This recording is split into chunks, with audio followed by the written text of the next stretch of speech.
కోమటిరెడ్డి రాజగోపాల్ రెడ్డి వ్యవహారాన్ని క్రమశిక్షణ సంఘం చూసుకుంటుందని టీపీసీసీ చీఫ్ మహేష్ కుమార్ గౌడ్ అన్నారు.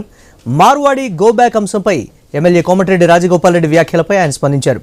రాజగోపాల్ రెడ్డి వ్యాఖ్యలు ఏ ఉద్దేశంతో అన్నారో క్రమశిక్షణ సంఘం తెలుసుకుంటుందని చెప్పారు. తానైతే ఇప్పటికే మల్లురవికి చెప్పానన్నారు. మార్వాడీలు ఇక్కడ భాగమని, దశాబ్దాలుగా ఉన్నారని, వెళ్లగొడతామనడం సరికాదన్నారు మహేష్ గౌడ్. రాజగోపాల్ రెడ్డి గారు మాట్లాడిందన్న ఏమైనా తప్పు ఉంటే డెఫినెట్గా క్రమశిక్షణ సంఘం దాంట్లో పరిశీలిస్తుంది. నేను కూడా వారితో మాట్లాడలేదు.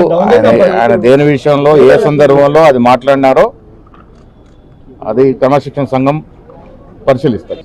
ఆయన మాట్లాడిన దాంట్లో ఎవరిని ఉద్దేశించన్నా, ఆయన ఎవరినైనా టార్గెట్ చేసినట్టు మాట్లాడినటువంటి క్రమశిక్షణ సంఘం దాన్ని పరిశీలిస్తారు.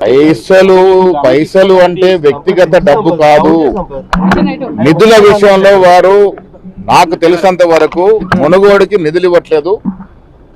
నిధులంతా కూడా మంత్రుల నియోజకవర్గాలకే పెట్టుకుంటున్నారనే మాట మాట్లాడినట్టుగా నాకు సమాచారం.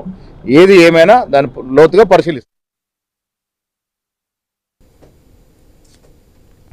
కాంట్రాక్టుల కోసమే మునుగోడు ఎమ్మెల్యే